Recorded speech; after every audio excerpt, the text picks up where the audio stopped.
Hello friends, मी अर्चना स्वागत करते stitch with me या आपल्या यूट्यूब चॅनलवर।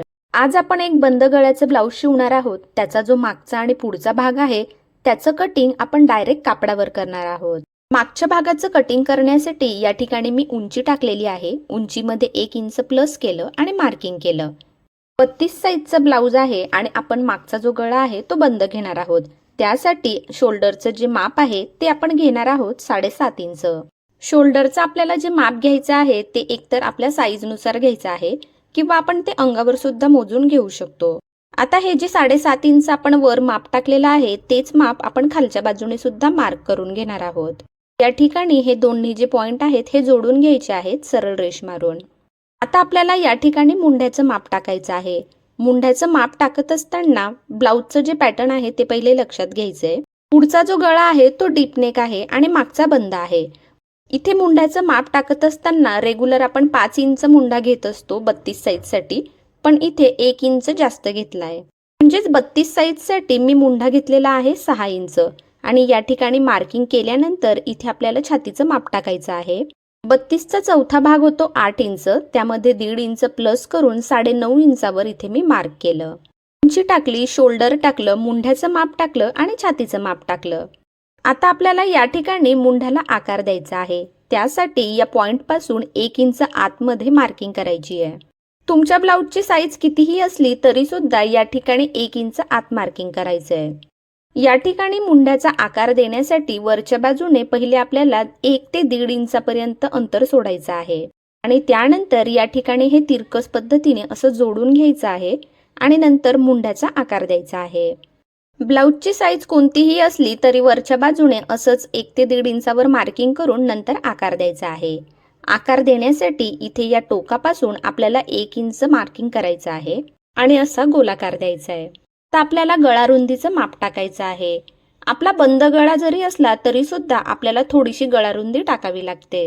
इथे आपण शोल्डर पट्टी जी आहे ती घेणार आहोत 3 इंच आणि जो उरलेला भाग आहे ती राहील गळा रुंदी।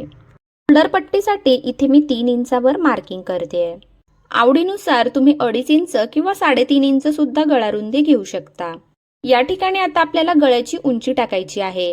वरच्या बाजूने शिलाई मार्जिन आपल्याला अर्धा इंच लागतं आणि 1 इंच ही गळ्याची उंची राहील। बंद गळ्यासाठी कमीत कमी 1 इंचापर्यंत गळ्याची उंची घ्यावी लागत असते। गळ्याच्या उंचीचं मार्किंग झाल्यानंतर या ठिकाणी आपल्याला गोलाकार द्यायचा आहे। अस्तरची डबल घडी करून आपण त्यावर मागच्या भागाचं मार्किंग केलेलं आहे। आता आपल्याला पुढच्या भागाचं मार्किंग करायचं आहे। पुढच्या भागाचं मार्किंग करत असताना मी इथे वर सरळ पहिले रेष ओढून घेते आणि त्यानंतर आपण इथे पुढच्या भागासाठी मार्किंग करणार आहोत।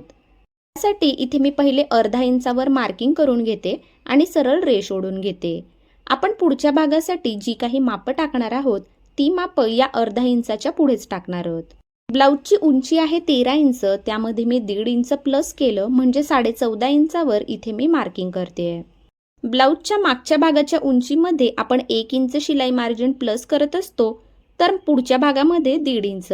आपला पुढचा जो गळा आहे तो डीप नेक आहे, म्हणून याचं शोल्डरचं माप टाकत असताना आपलं जे रेग्युलर शोल्डरचं माप आहे ते या ठिकाणी मी टाकते, म्हणजे 5 इंच। मागच्या भागाचं शोल्डर आपण 7.5 इंच घेतलं होतं, परंतु पुढच्या भागाचं शोल्डर मी 5 इंच घेतेय। त्यानंतर मुंडा जो आहे जसं आपण मागच्या भागाचा 6 इंच घेतला होता त्याचप्रमाणे या ठिकाणी पुढच्या भागाचा सुद्धा मुंडा मी 6 इंचावर मार्क करते। ब्लाऊजचं कटिंग करत असताना बऱ्याच जणींना प्रश्न पडतो की मागच्या भागाचं शोल्डर आपण 7-8 इंच घेतलेलं आहे आणि पुढच्या भागाचं जर शोल्डर आपण कमी घेतलं तर कसं काय होईल, तो डाऊट सुद्धा तुमचा क्लिअर होणार आहे। त्याआधी इथे मी छातीचं माप टाकून घेतलेलं आहे। मुंड्याच्या पुढच्या भागाला आकार देण्यासाठी इथे मी 1 इंचावर मार्किंग करते आणि गोलाकार देते। मागच्या भागाचा मुंड्याचा आकार देत असताना वेगळी पद्धत होती आणि पुढच्या भागाचा आकार देताना वेगळी पद्धत आहे। आता आपल्याला हे जे शोल्डर पट्टीचं माप आहे ते टाकायचं आहे। शोल्डर पट्टीचं माप टाकत असताना आपण मागच्या भागाचं 3 इंच घेतलं होतं, म्हणून पुढच्या भागाचं सुद्धा इथे 3 इंचावर मार्किंग केलं। पुढच्या भागाची मापं टाकत असताना आपण हे अर्धा इंचाची जी रेष ओढलेली आहे या रेषेपासून तिकडे माप टाकलेले आहेत। या ठिकाणी इथे मी माप टाकल्यानंतर गळ्याची जी उंची आहे तिथे 6 इंचावर मार्किंग करते आणि या ठिकाणी आडवी रेष ओढून आपण इथे गळ्याला आकार देणार आहोत। गळ्याचा जो आकार आहे तो पंचकोनी घेणार आहे, त्यासाठी इथे मी वरच्या बाजूने 5 इंचावर मार्किंग केलं. गळ्याची जी खालची बाजू आहे त्या ठिकाणी आपण जर 2 इंच रुंदी घेतली तर तो गळा खूपच निमुळता दिसतो. त्यामुळे गळ्याचा आकार देत असताना आपण बाहेरच्या बाजूने हा गळा थोडासा अर्धा इंच वाढवून घेतलेला आहे आणि त्यानंतर हा जो गळ्याचा पंचकोनी आकार आहे तो मी देते. वरच्या बाजूने गळ्याची रुंदी कितीही असू दे, पण खालच्या बाजूने कमीत कमी 2.5 इंचापर्यंत जर गळ्याची रुंदी असेल तर तो गळा दिसायला छान दिसतो. आता आपल्याला प्रिन्सेस कटचं टक्सचं माप टाकायचं आहे. टक्सचं माप टाकत असताना बंद बाजूपासून मी 4 इंचावर मार्किंग केलं. टक्सची उंची जी आहे ती खालच्या बाजूने मी 4 इंचावर मार्किंग करते. तुम्ही खालच्या बाजूने 4 इंच किंवा 4.5 इंचापर्यंत मार्क करू शकता किंवा वरच्या बाजूने सुद्धा तुम्ही जी टक्स उंची आहे ती टाकू शकता. प्रिन्सेस कटचा आकार देण्यासाठी आपल्याला खालच्या बाजूने अर्धा इंचावर मार्किंग करायचं आहे. त्याचप्रमाणे ही जी 4 इंचावरची रेष आहे या रेषेपासून वरच्या बाजूला आपल्याला 1.5 इंचावर मार्किंग करायचंय. 1.5 इंचाचं आपण जे मार्किंग केलेलं आहे त्या ठिकाणी वरच्या बाजूने आपल्याला अंदाजे 1 इंच रेष ओढायची आहे. 1 इंचापर्यंत रेष ओढल्यामुळे आकार देताना आपल्याला तो व्यवस्थित देता येतो. खालच्या बाजूने आपण जे अर्धा इंचावर मार्किंग केलेलं आहे त्या ठिकाणी अशा पद्धतीने तिरकस रेष ओढून घेतली. त्यानंतर वरची जी बाजू आहे त्या साईडने अशा पद्धतीने प्रिन्सेस कटचा आकार द्यायचा आहे.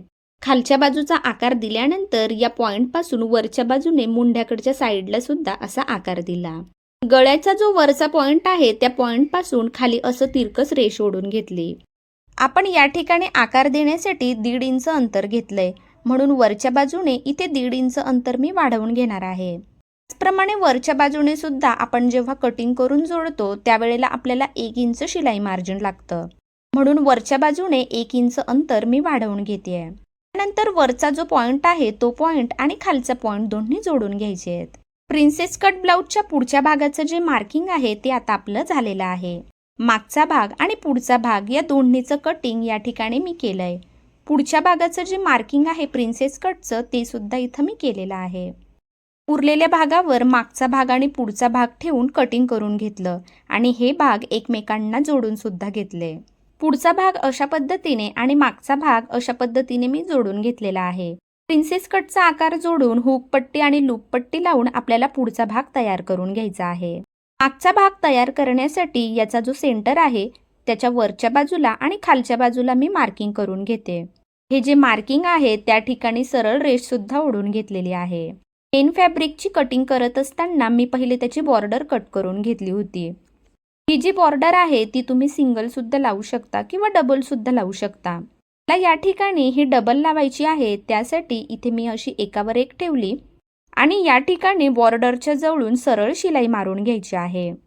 अगदी जवळून आणि सगळीकडे सारखी येईल अशा पद्धतीने ही शिलाई मारली आणि त्यानंतर यावर आपल्याला एक दाबटीप द्यायची आहे, म्हणजे ही जी बॉर्डर आहे ती व्यवस्थित बसेल.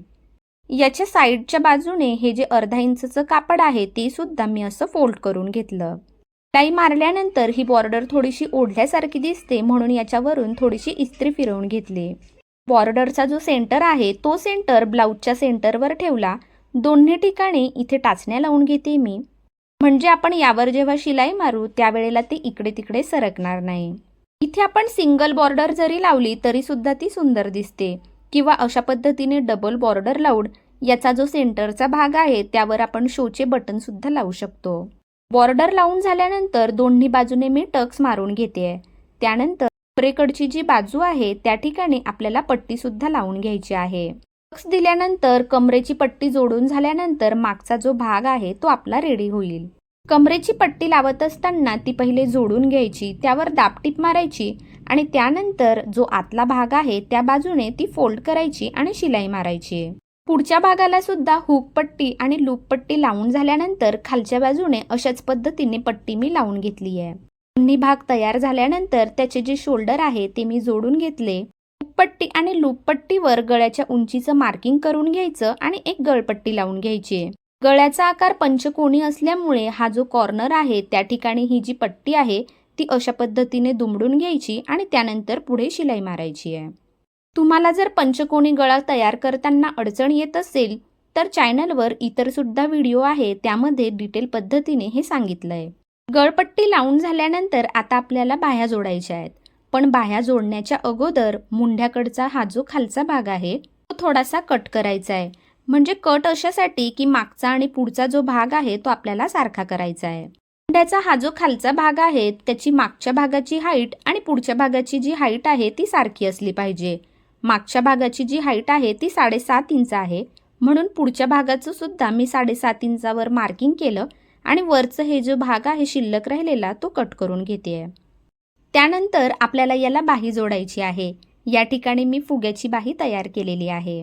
आजच्या व्हिडिओमध्ये आपण डायरेक्ट कापडावर ब्लाऊजचं कटिंग केलं आणि त्यानंतर त्याचं स्टिचिंग सुद्धा केलंय. अगदी सोप्या पद्धतीने सहज आणि सुंदर असं ब्लाऊज या ठिकाणी आपण तयार केलेला आहे. त्याचा जो फायनल लुक आहे तो तुम्ही पाहू शकता. आजचा व्हिडिओ जर तुम्हाला आवडला असेल तर व्हिडिओला एक लाईक नक्की करा आणि तुम्ही जर चॅनलवर नवीन असाल तर चॅनलला सबस्क्राईब सुद्धा करा. धन्यवाद.